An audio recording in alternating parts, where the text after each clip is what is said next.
Vox would never lie to you, right? You trust them. It's not like they're slimy mother asshole. Time for a rebuttal video. This one's here by popular request. The Vox video on gun control has picked up some steam. I'm surprised no one's addressed it. So right off the bat, let me tell you, we'll address why this is propaganda. And it's not a word that I use lightly. People can disagree, and sometimes they have different facts or sources. Propaganda can only be used as a label when they knowingly mislead you, which is the case with this Vox video, as we'll prove. It's long, so let's get to the video. The United States has a problem with gun violence. Dramatic music. In our hearts, perhaps we may never fully. Is this Vox video or Cider House Rules? We talk about it after mass shootings, but it's much larger and more complicated than those debates allow. Here's what you need to know about the state of gun violence in America. It's true that the U.S. sees many more mass shootings than these other developed countries. Between 2000 and 2014, there were 133 mass shootings in public populated places. That's excluding gang violence and terrorism. So before we get to the point-by-point debunking, which we'll do, here's the important through line. She uses the term mass shooting. Well, mass shooting isn't a legally defined term. It's not even specifically defined in her source that she includes. We'll bring it up here on the screen. There isn't universal agreement as to what a mass shooting is, which is why it's hard to compile data. It's sort of like comparing violent crime rates. Different places have different standards. So it's important to note that because they're going to use this umbrella term, mass shooting, to plant the idea in your head, and we'll get to this very specifically, but they want to plant the idea in your head that with a rise in legally owned firearms, you see an increase in violent gun crime, which is patently false. It's entirely untrue. So it's important to note they're using mass shooting as the umbrella to make that point. Now, right away, the chart she uses is misleading because it's not even per capita. The United States has more population than many of these countries combined. When you look at her original source at PolitiFact adjusted for per capita rates, the chart is nowhere near as drastic, with even Norway, Switzerland, and Finland having more fatalities and deadly mass shootings. Of course, the US is a much larger country, but if you adjust for population size, it still ranks higher. Of these countries, Finland is next, with just 2 shootings over 14 years, but a much, much smaller population. This is what's misleading. She specifically uses number of mass shootings, not victims or deaths, because even though you see this here, Norway and Finland are comparable relatively in frequency, they have a much higher death toll on average than American mass shootings. And this type of tragedy seems to be happening more often in the US. They say seems to be an increase in mass shootings because what they don't tell you is that violent crime has decreased. Again, an umbrella non-defined term like mass shooting is much more easy to manipulate than the legal standard of crime, which has gone down. Each of these squares represents a public mass shooting with 4 or more fatalities. Before 2011, they happened 6 months apart on average. But since then, only 2 months go by between them. This is interesting too, whereas before she was cherry-picking data, was kind of vague. All of a sudden, she's very specific in narrowing this criteria to psychopathic outliers whose name you will remember, like Columbine, Virginia Tech, Sandy Hook. Also interesting to note, with the exception, I think, of Luby's, I'm not entirely sure, occurred in gun-free zones. Luby's, of course, only being a decent food-free zone. During my tenure as president, to offer my condolences to families in these circumstances. That was October 1st, 2015. And just about 2 months later, yesterday, a tragedy occurred in San Bernardino. San Bernardino? Okay, hold on a second. I thought all of these stats were excluding gang violence and terrorism. That was what they said at the outset. This is important later on. Now we're talking Islamic ISIS sympathizers who yelled Allahu Akbar and opened fire, and we're tossing it into the same statistic as Tommy finding daddy's revolver in the secret drawer? It's okay, I'll forgive her. Even Barack Obama himself still has San Bernardino not listed as terrorism, but gun violence. Wouldn't want to offend those Muslims. Let's go back to taking away your Second Amendment rights. Public mass shootings get all the attention because they're often so indiscriminate. But the truth is, mass shootings are unlike most gun deaths in America. Here's how it breaks down. According to the most recent data, 92 people are killed with guns every day on average. About 30 of those are homicides, of which maybe 1.5 at most can be considered part of mass shootings. Real quick, because we'll come back to this, 80% of those gun-related homicides in the United States are drug-related. Let's go. Most of those killed, 58 people a day, are suicides. The rest are accidental shootings, police actions, and undetermined incidents. Those suicides, they show up in international comparisons too. These are the 10 countries ranked highest on human development by the UN. She wants to ignore that because we want to get to American suicide. Suicide is a terrible thing. But to use it as a political tool to remove law-abiding citizens' basic human right to self-preservation is pretty terrible too. The reality is that per capita, the United States does not have an abnormally high suicide rate. Here are the countries that do. Surprise, many of these places are unfree countries with highly regulated gun control. These are the 10 countries ranked highest on human development by the UN. The US has the highest suicide rate among them, and this darker bar shows how many of those are with guns. So now the chart she cites is specifically countries ranked highest on human development from the UN. Not countries with the highest suicide rates, not even developed countries, which you could say would be fair, as opposed to comparing Zimbabwe and the United States. She picks a very specific vertical for what to include. Sorry, South Korea, Japan, and Poland. Apparently, you're not developed countries. That Samsung Galaxy is a figment of your imagination. But to go and think that some type of gun control regulations that are being talked about are going to stop somebody from committing suicide when there's so many other ways for people to commit suicide. But the methods that people use are important because suicide attempts often stem from temporary crises. The vast majority of people who survive suicide attempts don't end up dying from suicide, but guns make it nearly impossible to get that second chance. The victims of gun suicides are overwhelmingly men and mostly white. So now we get into the personal stories to hit you right in the feels. I do understand that it might be hard to compare suicide rates across different countries because of cultural differences. So an example that you do have would be looking at Australia before and after the gun ban. And the suicide death rate remains virtually unchanged. Though it is interesting to see Vox say that suicide is, correctly, mainly a white male problem. Check your privilege and he's dead. To sum this up, the United States does not have a high suicide rate. Banning guns has not proven to be effective in diminishing suicide. And if I'm going to give my own personal opinion, suicide is terrible, but it doesn't infringe on somebody else's rights. So that's a decision you have to make. We have to move on because now there's a switch. And the rate of gun suicides has been increasing in the US. At the same time, the rate of gun homicides has been decreasing, especially since the 90s when crime rates in general were higher. But if you compare the US to other developed countries, it doesn't look like good news. These are homicides adjusted for population size. The US would probably have a higher homicide rate even without guns, but you can see how gun violence pushes that rate far beyond the other countries here. The victims of these shootings, they're not the ones you often see on the national news. They're disproportionately young black men. Just like that, we've switched from suicides to homicides without skipping a beat to make some kind of a racial point. Again, 80% of homicides in the United States are drug-related, and the United States is nowhere near the top of any chart for murder rate or even firearm deaths. Notice how now, unlike before, she's using a stat that includes gang crime. That 80% drug-related homicide might play a factor here. You guys can leave here and go on with your lives, but we gotta go home to empty rooms because our children's lives were taken away by people who should not have had guns anyway. Ooh.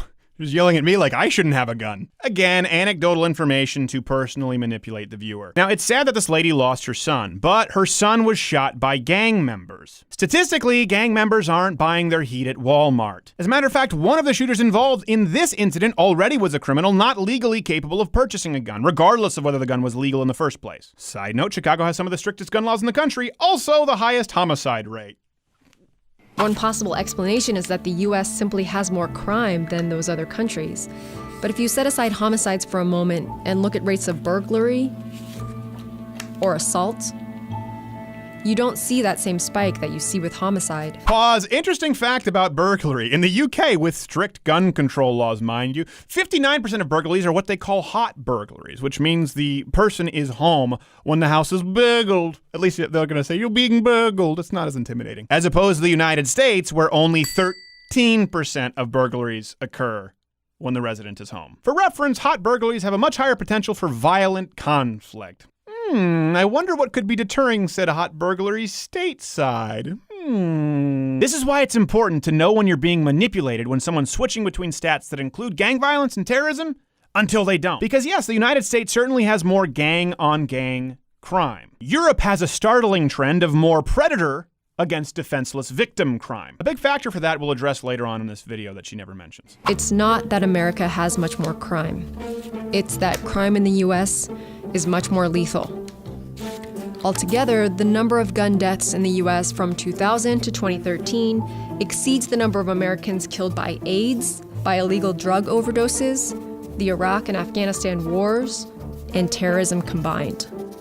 It should be clear by now that this level of gun violence is a uniquely American problem among the developed world. First off, why does she throw AIDS in there? AIDS is not a serious problem for most Americans unless involved in, shall we say, very specific activities. Why would you include drugs on that list, but not the fact that 80% of gun homicides are drug-related? Also, how are war casualties not gun-related? Is this only mortar fire? Is it waterboarding outliers? What? I'm also imagining this would be skewed, considering that San Bernardino would be included down here and not up here with terrorism.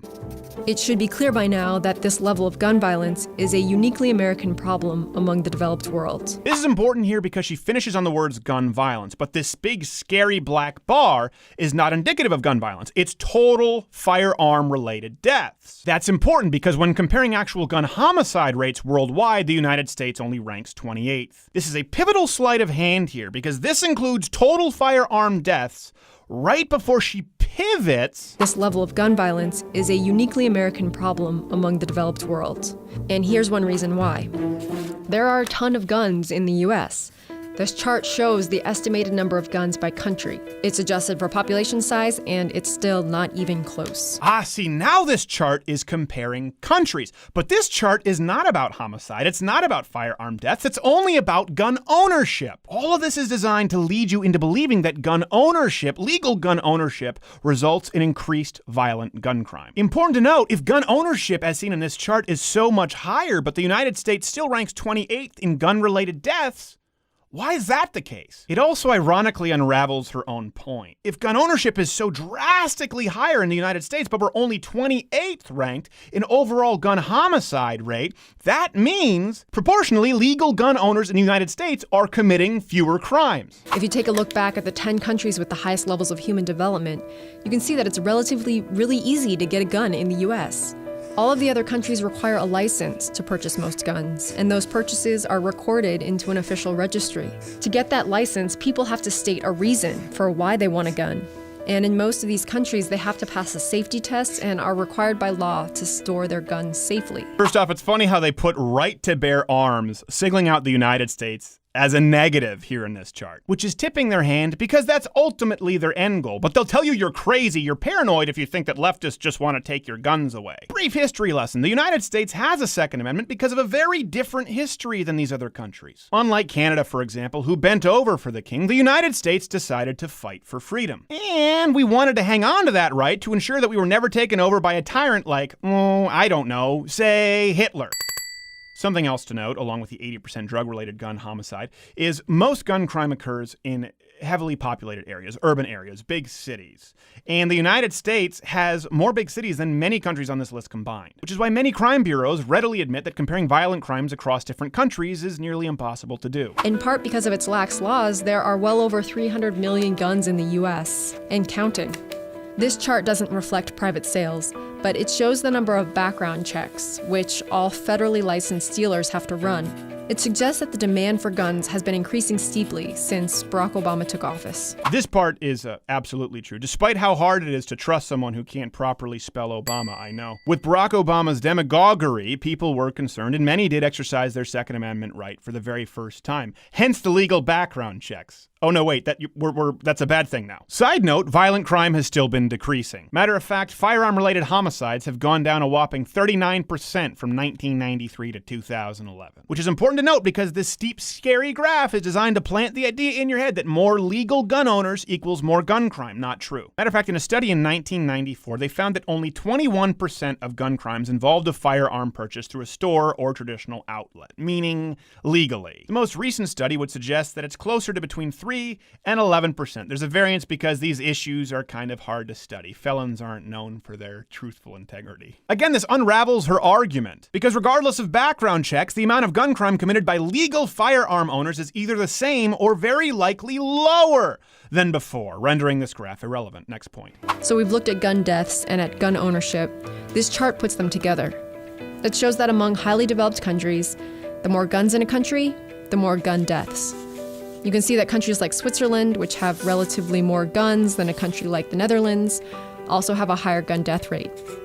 And here's the US. See the sleight of hand? We were just talking about homicide and gun purchases. Now we're back to gun deaths, not homicide or violent crime, because those would include suicides or violent intruders or criminals being killed by law-abiding gun-owning homeowners. Likewise, US states with more guns have more gun homicides.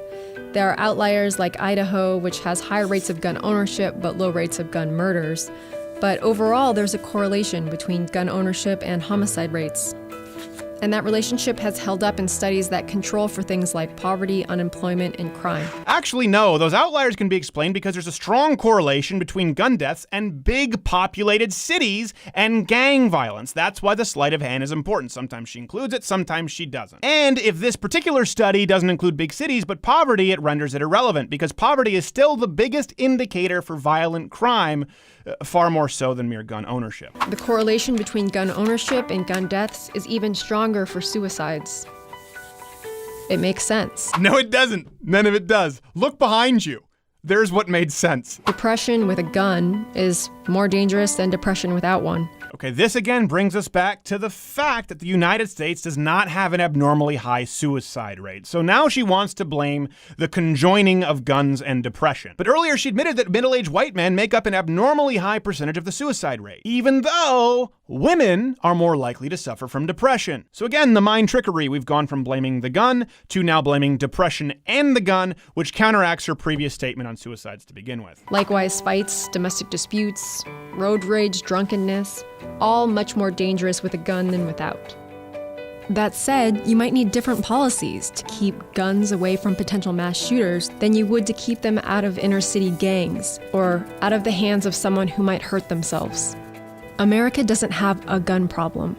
It has several of them. Okay, so here's the big takeaway. This video has equally represented mass shootings, suicide, and gang violence as though they proportionally contribute to the gun-related problem. Despite the fact that 80% of gun homicides in the United States are drug-related, despite the fact that the biggest indicators of gun crime are big, populated areas and poverty, despite the fact that the United States is not even in the top 25 in firearm-related deaths, despite the fact that the United States does not have an abnormally high suicide rate, despite the fact that with increased legal gun ownership, gun crime has actually steadily declined. And despite the fact that Vox had a beautiful canvas to work with at the outset by using the umbrella term mass shooting, which was completely undefined and even included acts of terrorism like San Bernardino. It's one thing to get your information wrong.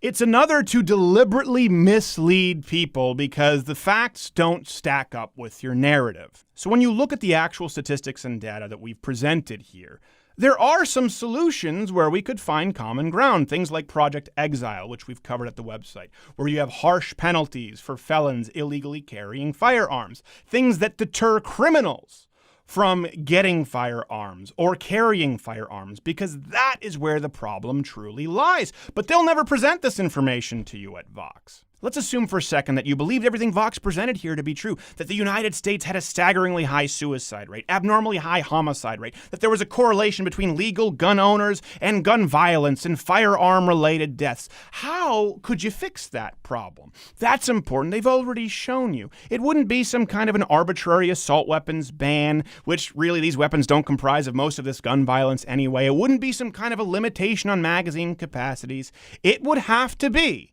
of course, an all-out gun ban, declaring that you legally do not have the right to self-preservation, which is in fact what several Supreme Court justices argued before the High Court, that none of you have the right to own firearms, period, for any reason unless your jurisdiction deems it so. But don't worry, you're just crazy thinking that people like Vox want to take your guns away.